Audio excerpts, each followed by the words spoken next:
Today, I am going to talk about death. So, disclaimer, this is about someone passing away.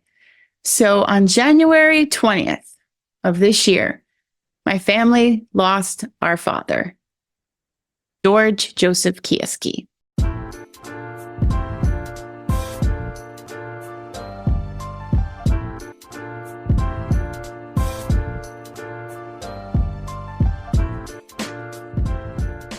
Hello and welcome to Junk to Jewels podcast with Georgette Beck.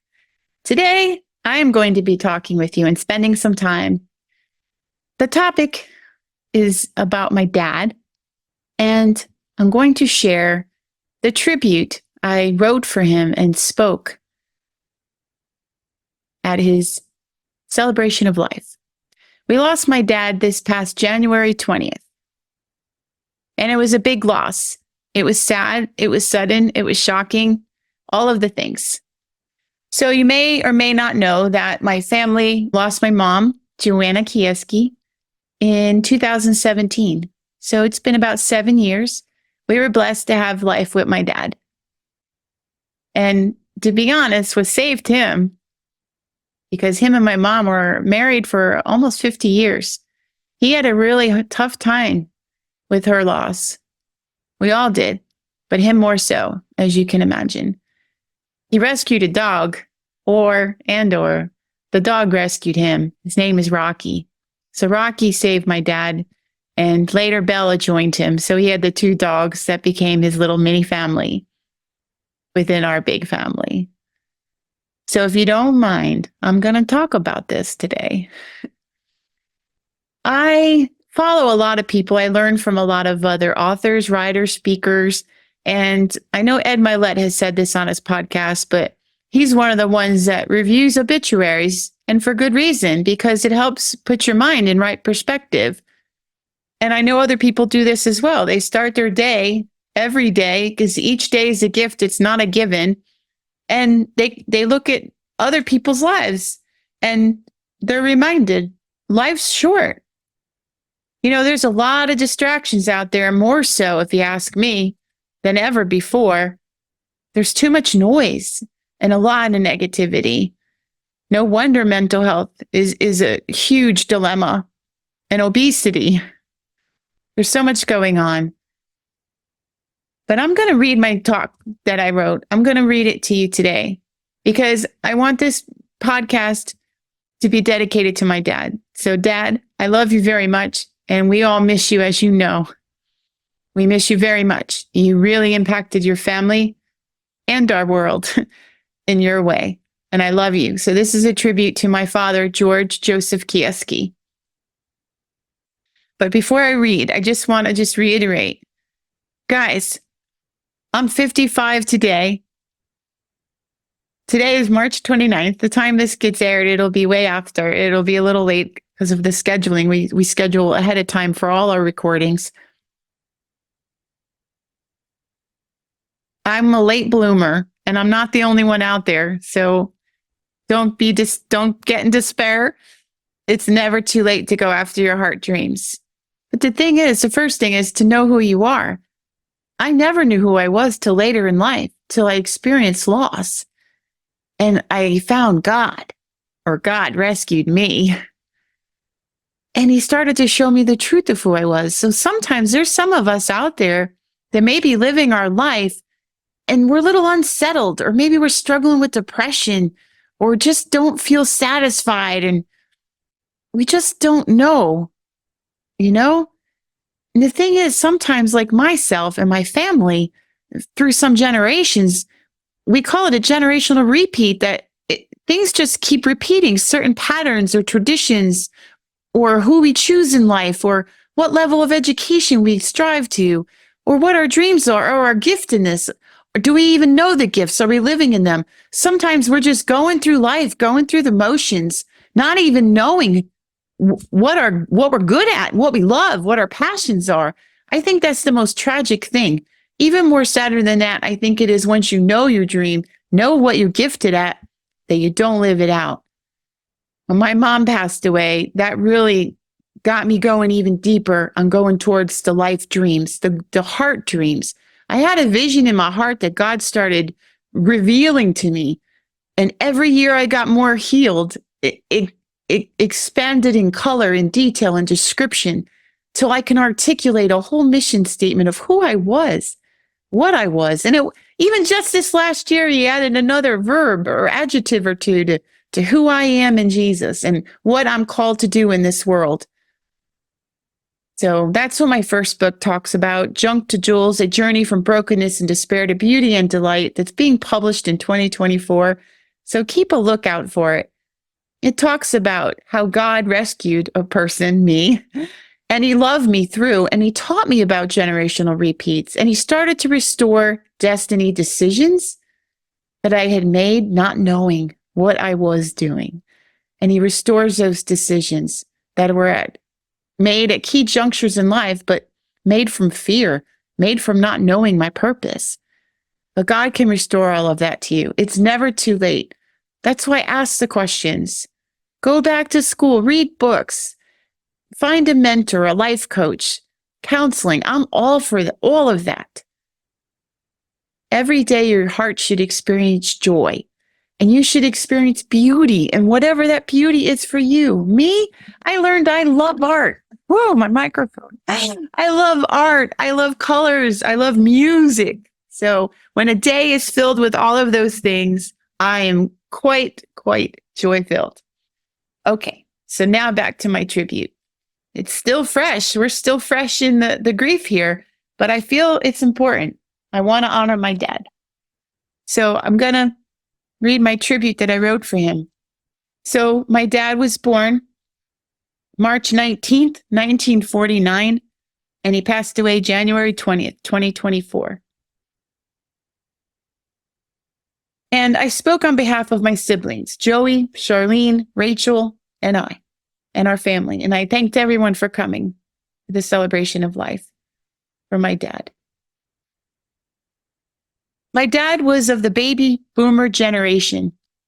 He was born March 19th, 1949, as I've said, on a Saturday. Most boomers are children of the greatest generation. The greatest generation is also known as the GI generation and the World War II generation. I did not know that till I researched. Both of his parents were badasses, I gotta tell you.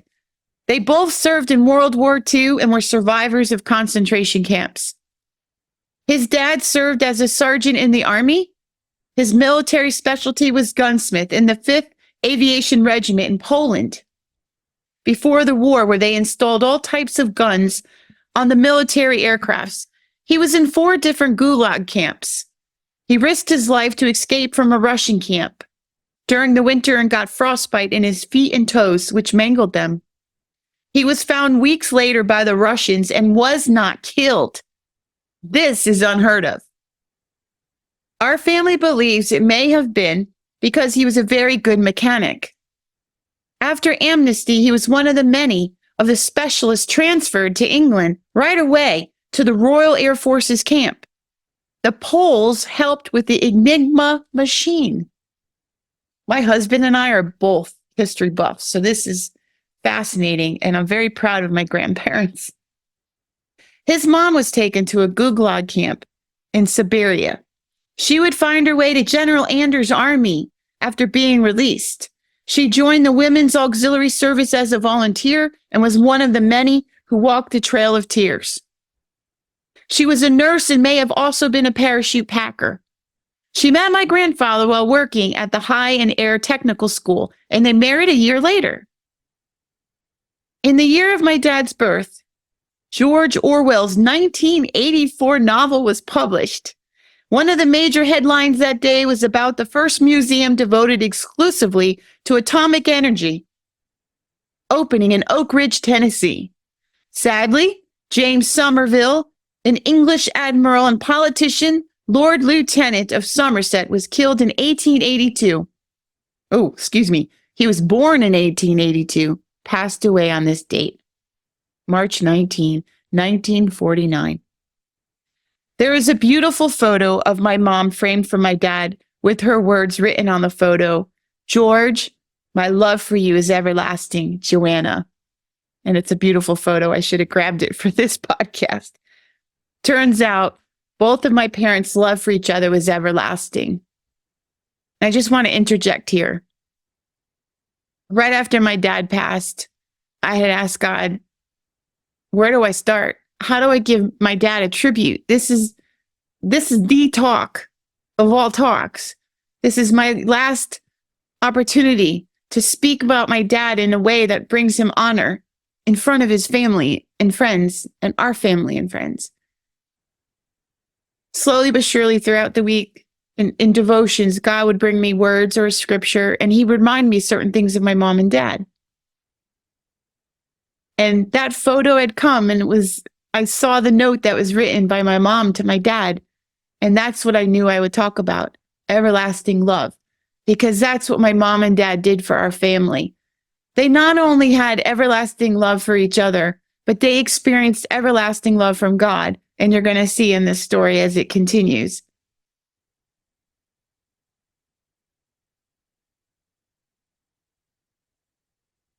And I Googled, what does everlasting love mean, for kicks, to see what came up. And this is the first thing that popped up, in quotes. Everlasting love is a love that is unchanging and continues to love even when the object of love behaves in a manner that is unlovable. The idea of everlasting love is hinted at throughout the Bible, couched in his goodness, faithfulness, grace, and mercy. When you're in love, in everlasting love, you accept the person the way they are. You overlook their negative side and you cherish every bit of them. Wow.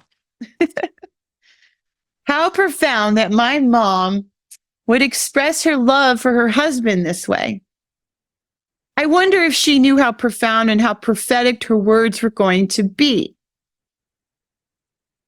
There's quite a few of us who are in marriages, well, with even some of us having experienced a divorce. And I'm sure there's still more of us who understand just how difficult any relationship can be at times. Yes? Sure, my listeners and viewers, you can all be nodding your head or yes. My parents were on the cusp of celebrating 50 years of marriage before we lost my mom. And those 50 years were full of life. Vibrant, colorful, interesting life. Full of adventures, full of love, joys, pains, mountaintops, and valleys. My mother and father understood sacrifice and hardship. They also understood what love, faithfulness, and loyalty truly mean. For they both lived this out to each of their final days here. My parents have left us kids a beautiful legacy, and for all of us really, of two lives lived who understood what love is about. Their story is an epic love story. It's a story not just about the guy getting the girl in the end, but about a guy who got the girl in the beginning, and about a girl who got the guy. And when I say got, I mean literally. They found each other, but also figuratively, for they truly understood each other. My mom and dad were kids when they married and started a family, just 18 and 19 years old. They grew up together as they learned about life and about themselves. But let's backtrack and start at the beginning. I don't know about you, but I love to know how couples meet each other. And how my dad met my mom is a good love story. It's a good story, as told to us by both of them throughout the years. My dad was always a hardworking man. He had a strong work ethic. As a young lad, he and his brothers and his sisters would help his mom and dad with whatever needed done. And I say sister, I take that back. My dad has brothers and he has one sister. This continued his whole life.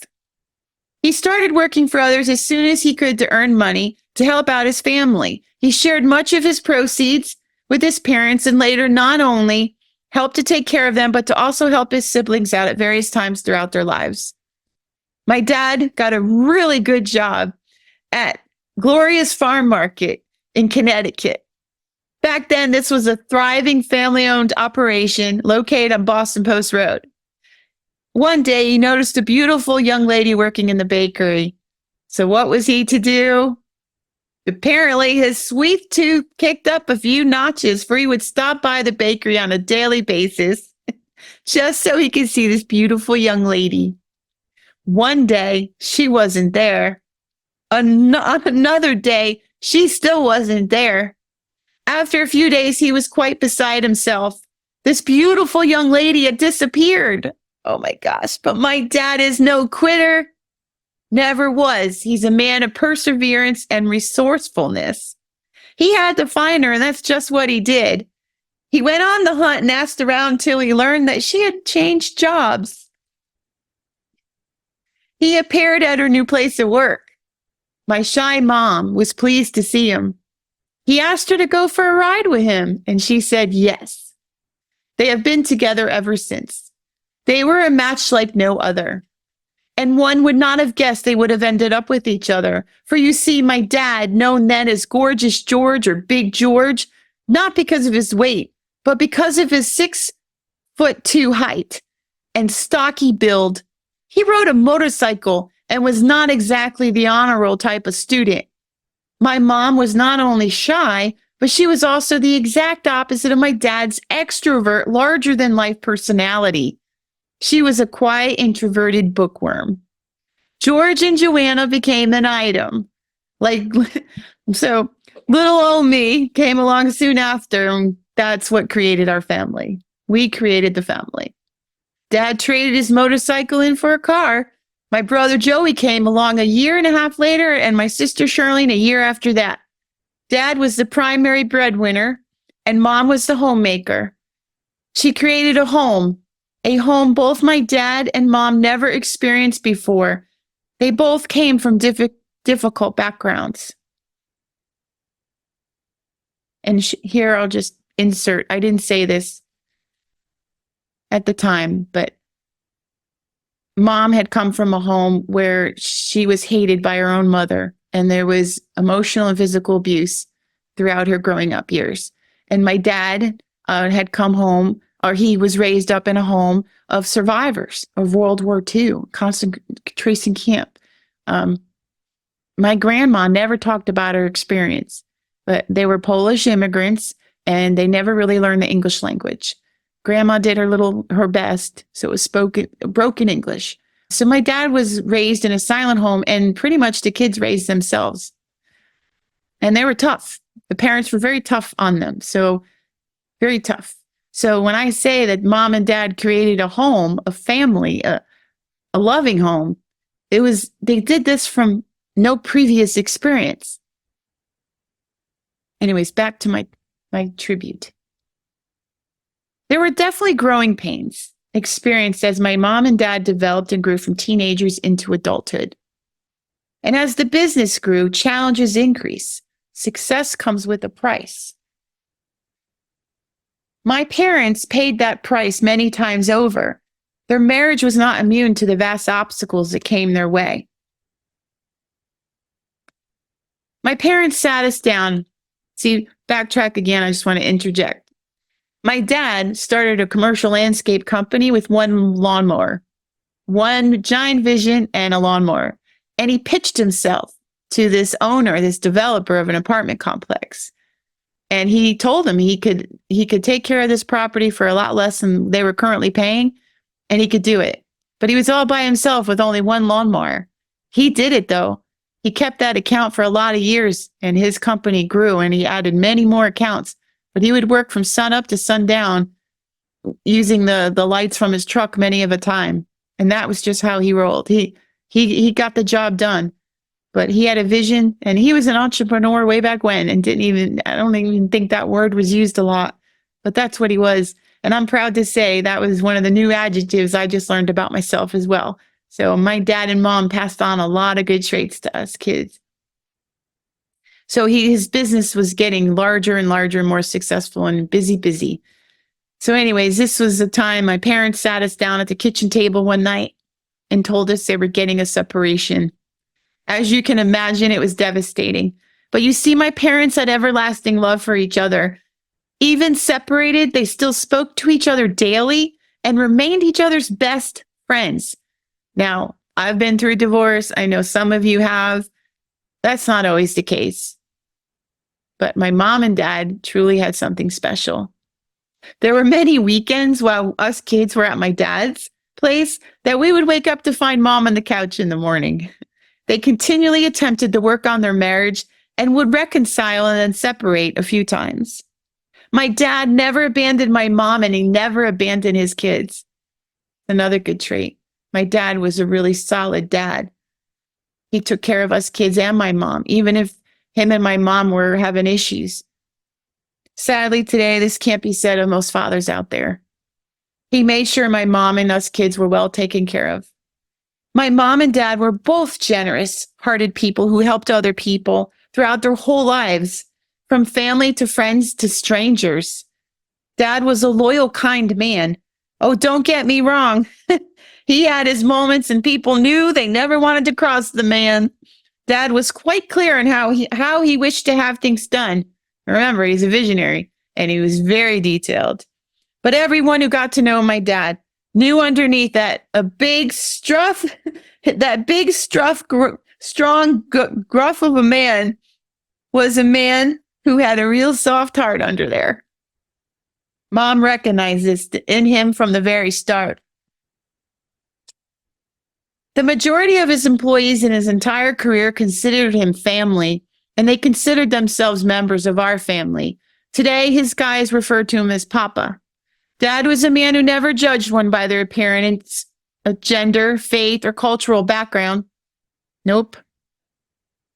What he did judge, the only thing he was prejudiced against was laziness. Pet peeve always was to see anyone standing around on a job site. Dad was a go-getter, an achiever, a risk-taker. I referred to him as Monet in one of my college papers. For Dad was a visionary too. He would see things others could not grasp. He once purchased a property that was comprised of rocks, and I mean giant boulders. He ended up developing that property and built a home that eventually sold quite well. He was the first to create an interior landscape business. His company was the first to install a large ficus tree in an atrium for a business corporate park. Business Digest wrote an article about him in this amazing endeavor. Our whole family experienced massive transition after we moved from a cul-de-sac to a bigger home in another part of town.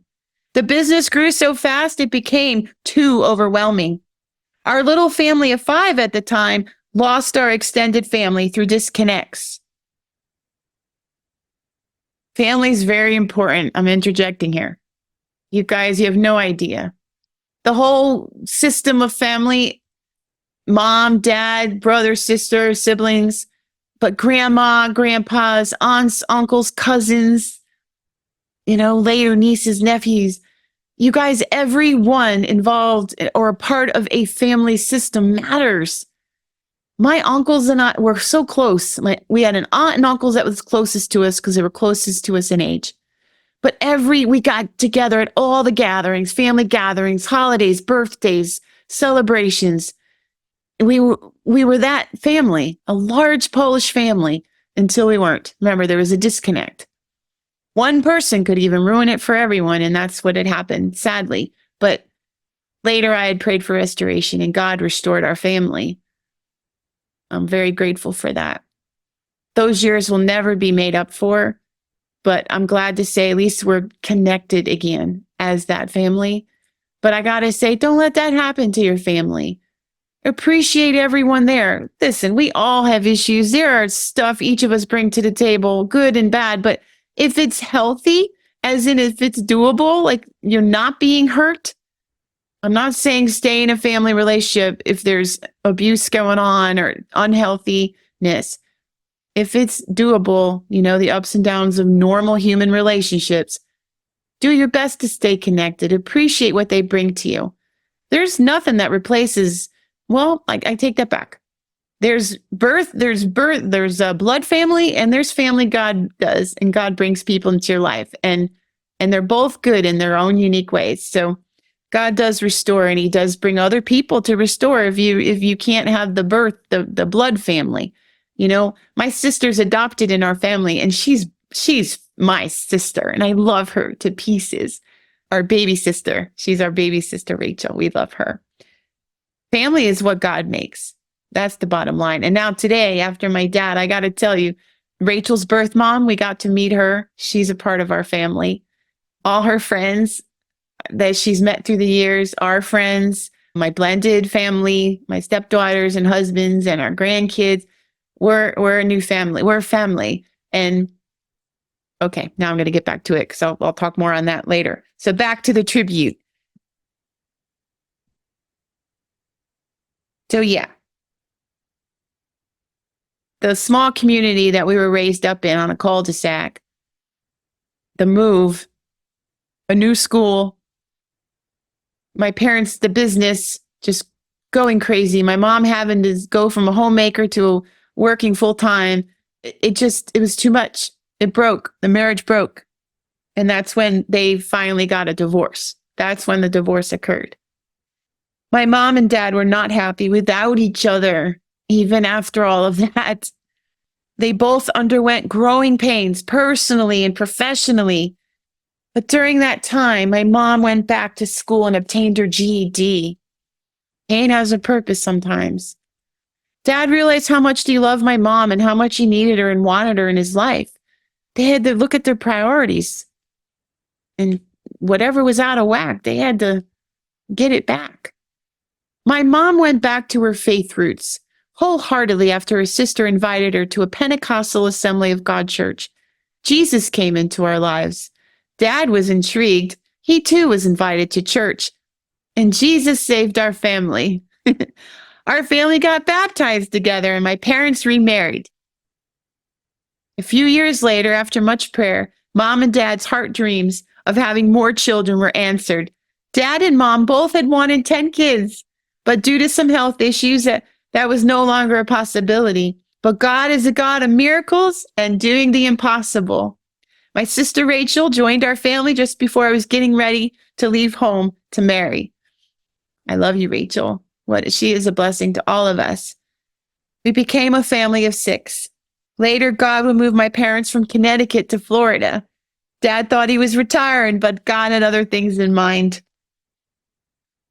July 22nd, 1998, Mom gifted my dad with the Bible, and on the inside, he wrote, "To my beloved, tender-hearted husband, George, who I love even more today than yesterday, Joanna." I have that Bible. My dad gave that Bible to me, and I'm grateful. It means so much to me. And I realized, taking time to think about it, that the date had significance. You see, that was a season of life full of transition and loss from my mom and dad. Both of my parents hit a bottom of sort emotionally, financially, mentally, and physically. In 2017, after my mom passed, that was when I got the Bible from my dad. He knew how much it would mean to me. And I went looking through the Bible, and I found in the pages of Psalms 103 through 105 was a preserved flower. Maybe within those scriptures, Mom wanted my dad to know something, a truth God had for his heart to know. Maybe from Psalms 103, my dad was encouraged to read these verses. He forgives all my sins. He heals me. He surrounds me with the loving kindness and tender mercies. He fills my life with good things. He gives justice to all who are treated unfairly. He is merciful and tender toward those who don't deserve it. He is slow to get angry and full of kindness and love. He has not punished us as we deserve for all our sins. For his mercy towards those who fear and honor him is as great as the height of the heavens above the earth.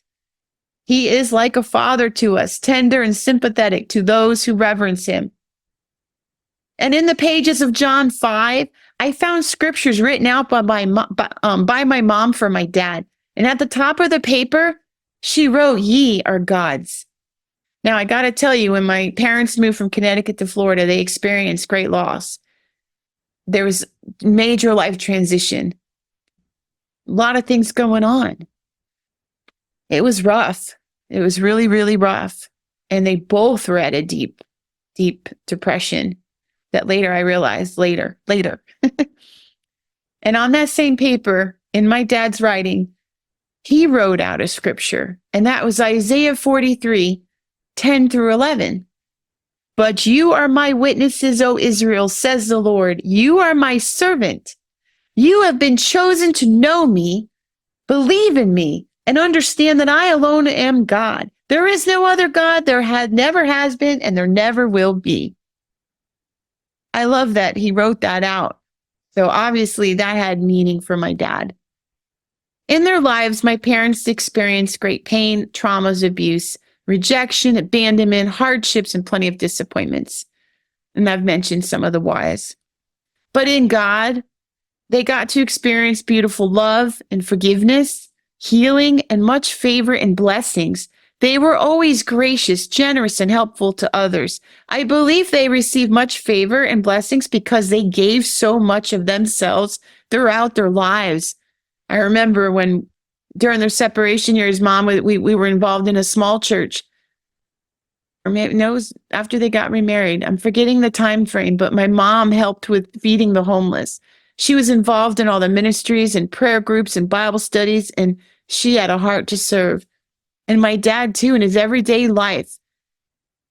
Today, we celebrate the life of my father.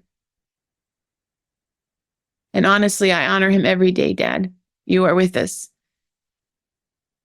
We can't celebrate his life without celebrating my mother's life. Because you see, they became one, and those ties were never broken. They were partners in life and had each other's backs. They remained loyal to each other to the very end.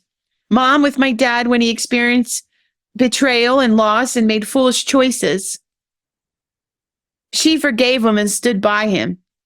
Later, when my mom experienced health issues and challenges, my dad did not abandon her in her time of need. He stayed and cared for my mom. They were two lovebirds, and Dad called my mom his honey bunny. They were two peas in a pod. It's one thing for me to say all that my dad was: bold, courageous, hardworking, kind, caring, daring, generous, loyal, faithful, compassionate, gracious, forgiving, creative, ambitious, a tease, a talented visionary, risk taker, landscaper, entrepreneur, loving father, doting grandpa, papa to all of his guys, his employees, his girl, the staff, the female staff, male staff. But I believe having shared about his life as a whole portrays these words in action. And honor? My dad honored his parents all their lives, even when they may not have always deserved it. My dad honored my mom's parents, especially when they didn't deserve it. And he honored my mom through the good and through the bad. You see, my mom's mom never liked my father. And she didn't treat him very nicely. And she didn't treat her daughter very nicely, which my dad said, no more, not on my watch. He did not like that. And he wouldn't let that happen while he was around. But my mom later received healing and reconciliation with her mom. And that was beautiful too, in what it was.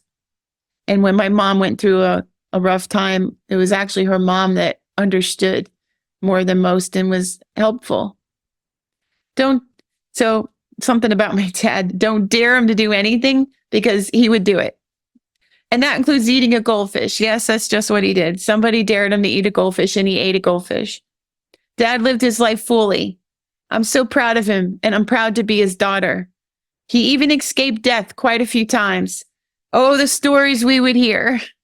He almost died while driving an oil truck because the brakes went out as he was driving down one of the largest hills into a major intersection. He experienced a stroke and a heart attack at different times. He even recently almost drowned in a local preserve because he still pushed through to have his walk with his two dogs, despite it having downpoured rain the other day. He forgot just how muddy the preserve gets after it rains. But it just wasn't his time yet. Dad never shied away from obstacles, no matter how big or huge they were. His businesses struggled, and he had to start over quite a few times. But start over he did again and again, and he always achieved success. When any of us kids did not feel well in the middle of the night, we called for our daddy. He was so patient, and he didn't mind being woken up. If you ever saw the Uncle Buck movie, the breakfast scene, that was my dad. When he got in the kitchen to make breakfast for us kids, we were thrilled because he went all out. We're talking pancakes, eggs, bacon. But I don't believe my mom was as thrilled, for he left a massive mess. When we were little children, we couldn't wait for our father to come home from work. No matter how tired he was, he made time to play with us. And one of our favorite things, of course, was playing horsey. He had all three of us on his back. It was fun. As us kids grew up, Dad would provide the resources for us to attend pottery classes or gymnastic classes, or to participate in sports, like he did for my brother Joey and I when we joined the White Sox baseball team. I was one of the only two girls and the only girl recognized because of my long hair. Dad supported all of us kids throughout our school years. I remember having to do a science project and had no idea what to do.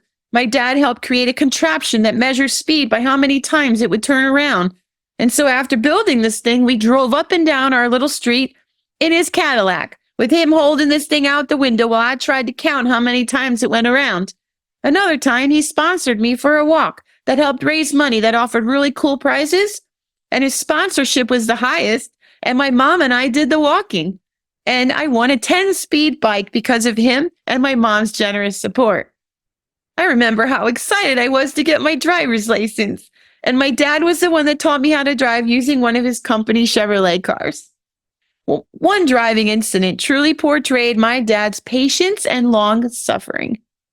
My sister Charlene was with me for this adventure. He let me drive his Cadillac Seville to the shopping store. So we went to the plaza, and as I turned a corner to head down in front of the main strip where the stores were, another vehicle was coming towards us.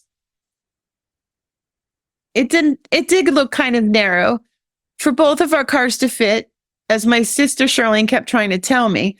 She didn't think there was enough room to drive past this car, and I kept saying, "Sure there is."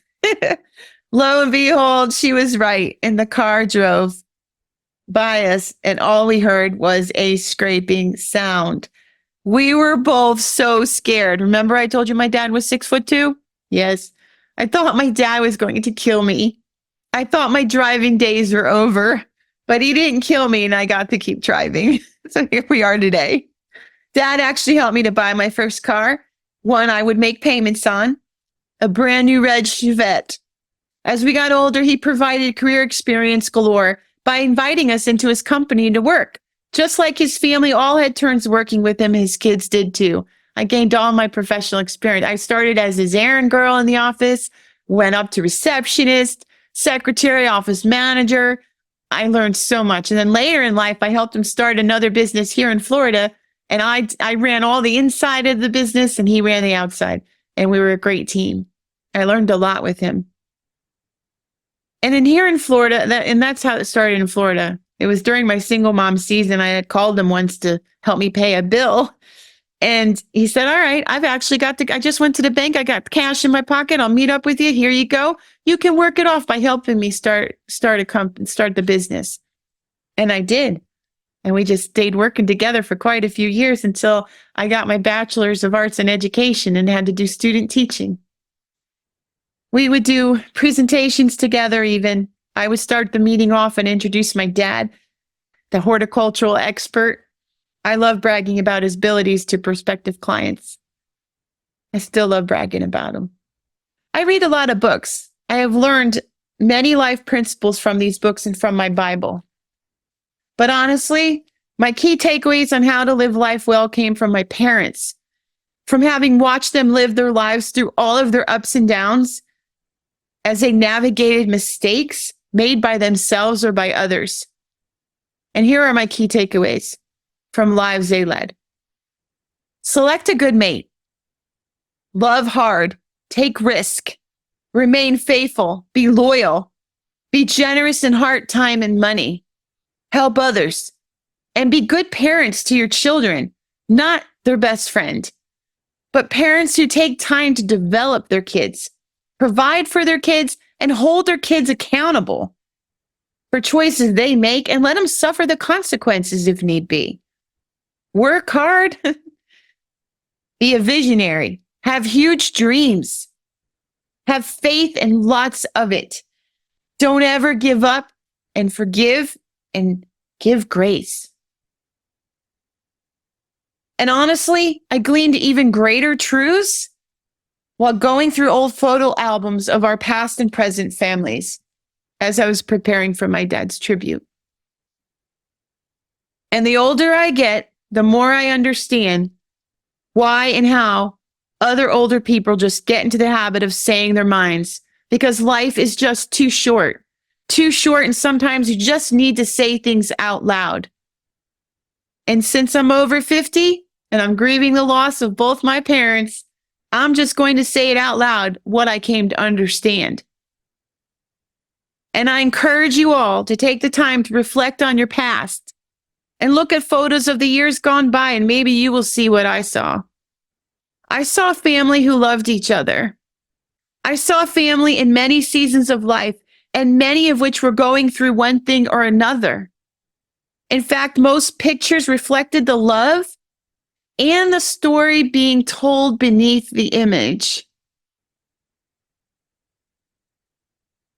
Life is hard, and at most times, each of us are going through something, even when we try to show up for others.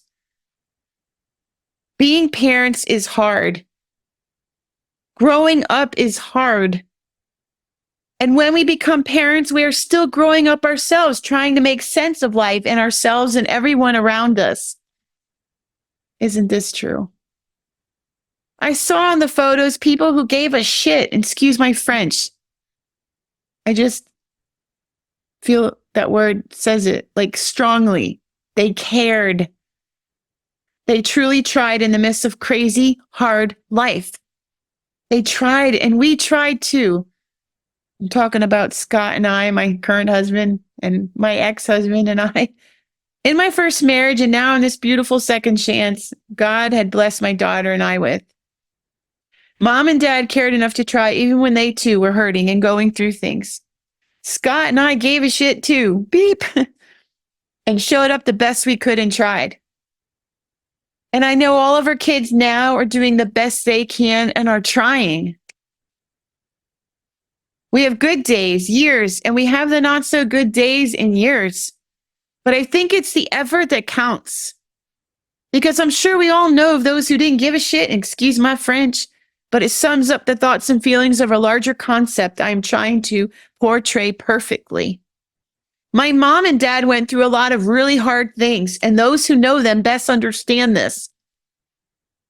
And this is why we can say now, of all the things we have been expressing about my parents and about my father, they showed up for life and did the best they could every single time.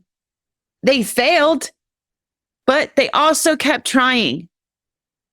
We all fail too, but it's what we do with it. They loved each other and loved their kids and loved others the best they could. And I think they did an amazing job of it. So my final takeaway for all of us to consider is this. Go look at the photos of your past and your present. Decide who you wish to be and who you truly desire for you and your family's future. Life and family are what we make it. Every family has dynamics, and they do get so exhausting at times. I'm going to interject here. I can feel my emotions rising because this means so much to me. So you guys know, especially in any marriage, if you've gone through a divorce, if you've gone through a single season, if you've gone through a remarriage, if there's a blended family, some blended families blend blissfully, and that's beautiful. And some don't. And listen, blended families come from broken families. Something happened. There was a death or there was a divorce. Something broke. But nobody wants things to break. None of us want that. It's just what life brings. And sometimes we make poor choices or we didn't know everything we needed to know. Things happen, guys. It does. And this May, my husband and I celebrate 20 years. But I'm going to be honest. I think this is the best season in our blended that I'm experiencing. And I understand. We all come with the hurt. And sometimes that hurt blocks our heart from being open for what God is hoping to do or wishing to do, or why he brought people together. Listen, there are no accidents. God leads my steps and he leads yours too. There's a reason beyond sometimes we don't understand. And actually, each of the people in my family, if you look underneath and really get quiet, we all we all are a good fit. We have similar hearts, similar visions, similar purpose, work ethic, attitudes. Sometimes we're too similar or we're very different. But differences are good. We can embrace differences because that's what makes us work better. My husband and I are a great team because of our differences. We work to each other's strengths and weaknesses. His strength worked to my weakness and vice versa. But my heart was always open, and I worked very hard to keep it open when things got rough and tough, and sometimes I was tempted to stop and not show up. But God never stopped showing up for me. And so I knew I could not stop showing up. And listen, I wasn't perfect. No one's perfect. And I learned, the kids and me, we were all right. As in, each of us had a perspective and an experience, and our side of it, our side of the story, or why we were the way we were, or why we weren't showing up or did show up, or we were right.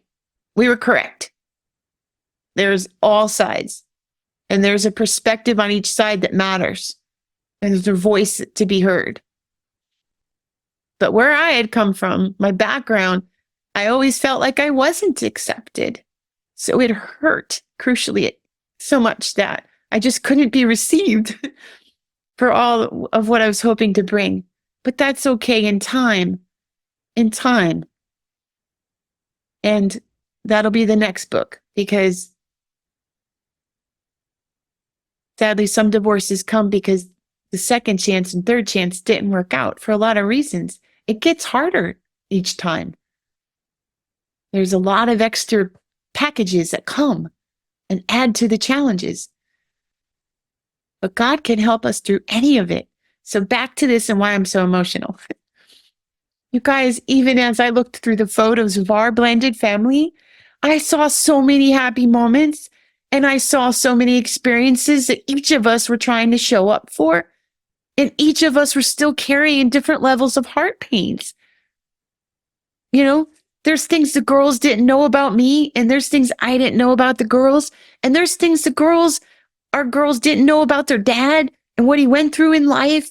Heck, even when me and him married, I didn't even know all of the heart pains he was carrying. He just wasn't ready to share. It just wasn't time for healing until it was.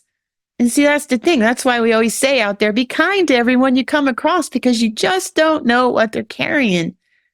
And today, the day you see them, maybe that's their last day they try to show up. So it is important to be kind.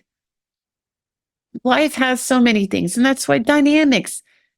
That's why faith is so important. It helps us. But back to this. Yeah, every family, every group, every community has dynamics. We're human beings, guys. But my sisters and I, and I'm so proud of us, our family, my sisters and brother, we decided the past is the past. We are here now and in the present. And just to add to that. So I'm the eldest in my family, then Joey, and then Charlene and Rachel. Well, each of us had a different parent. Each of us had a different upbringing. We were siblings and did life together a lot of the years, but even then, despite that, we each had a different parent. We each had a different experience growing up and how we went out into the world and then experienced the world. And our journey has been different all of these years. Some of what we understand about each other, and there's things we don't. So we decided we were starting fresh, and we meant it. And we're going to learn to get to know each other fresh and all over again, and share stories and share moments. But it's a choice. So on any relationship you have or anything that's going on in life, your marriage, your kids, your stepkids, your stepmom, your stepdad, someone at work, it's a choice how we show up. It's a choice how we respond. And I got to tell you, God showed up with grace, forgiveness, patience, long suffering through my worst of my broken years. And even now, when I fail or mess up or get it wrong, thank goodness I thrived in his love and graciousness and humility. That's where we thrive. So let's give that gift. And my mom and dad were really good at that. Really good. We decided, my sisters and I, we were going to create the most beautiful experiences and memories together for our family. And to know that our family is comprised of all the hearts God brought to us and will bring to us. We're going to appreciate and be grateful for each other because we really did try and do our best. Forgiveness and grace go a long way. I know for me, when God showed up for me and forgave and loved me, it changed everything. George, my love for you is everlasting. Joanna, mom loved my dad to her end, and my dad loved my mom to his end. He loved all of his kids and family. He loved a lot of people really well. And guess what? This everlasting love is for us all. And here's my story. I said this a little bit at the beginning. When I asked God for help to prepare my tribute for my dad and on what I should say, his very response was reminding me about the Bible my mom had given to my dad and the words my mom wrote out to my dad. And then while us kids were sorting through my dad's house, mom's picture and her words written to my dad came to me to use as the introduction. And yesterday during my devotions in this little book, and I brought my little devotional, one of my many devotional books, it had this to say, and on the date, everlasting love. I have loved you, my people, with an everlasting love, with unfailing love. I have drawn you to myself. Jeremiah 31:3. That's the New Living Testament. God loved us first. God loves us most, and God loves us always. May we each always remember this. And may we live each single day as if it truly matters, because it does. May we each live a day as our potential last day, for it may be. James 4:14 says this, whereas ye know not what shall be on the morrow, for what is your life? Is it even a vapor that appeareth a little time and then vanishes away? Dad, thank you for showing us how to live and love. We are going to miss you so very much. And it brings us joy knowing you are here, you are there with your honey bunny and enjoying your everlasting love together once again. And you know what? You are a real badass too, Dad. And I love you so very much. And I'm going to miss you. Thank you for loving us in all the ways you did, Daddy. And then I shared some news about my Polish family in Poland. They did some things. They did some things in Poland. And my Uncle Mickey, who we lost last year, that'll be a talk in itself, I think, someday. But there are members of the Holy Mass Association there. Thank you for our Polish family. And it's time for me to wrap this up. Listen, we're blessed to be breathing. Life's a gift. And if we're in our very worst struggle, I'm just going to say this. Okay, Uncle Mickey, we lost him last year. And we lost him to suicide. And I was so sad and devastated because God had just restored our family. He was the first of the Kijewski family to come back in my life after responding to some letters. And then Uncle Chet and Aunt Anya came back in. And then Aunt Agnes. And then we just found Uncle Andy. And he was a blessing. He came here to help us kids with my dad in his house and helped us organize things.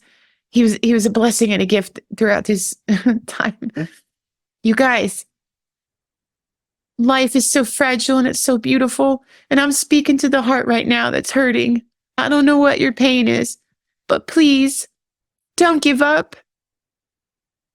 there's people out there that care, and your life means something to them. Even if you just see someone once a week, like at church when we have church family, that hug means everything. That smile. If it's someone you work with, you matter. You're a work family. If it's you have kids, you have family. My Uncle Mickey, I loved him. He was so talented like my dad too, and he was so kind and gracious and generous. He helped a lot of kids find their way, and he mattered to a lot of kids who are now adults. So please, death is going to come, but let it come naturally.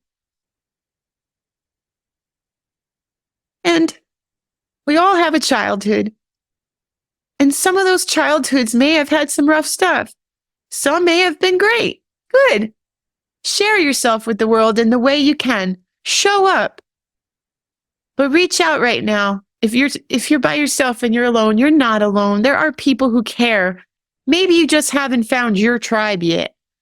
Maybe you're not living your full purpose in the way you were meant to. And once you start discovering and asking questions, you're going to find out what it is. You are loved, you are valued, you are beautiful, you are worthy, you have a gift. I hope you discover it today. Reach out. God bless you all. Thank you for listening. And this podcast was in honor of my dad. I love you, Dad, George Joseph Kijewski. But honestly, it's also a tribute to you as well, listener, viewer, because your life is beautiful and it matters. Live it well. Love you. God bless. And don't forget, if you're not following Georgette Beck on Facebook or Instagram, please go ahead and follow. And then please download this show and follow Junk to Jewels podcast with Georgette Beck. We have several guests coming along to share their challenging moments and their inspiration. Thank you for listening and watching. Take care.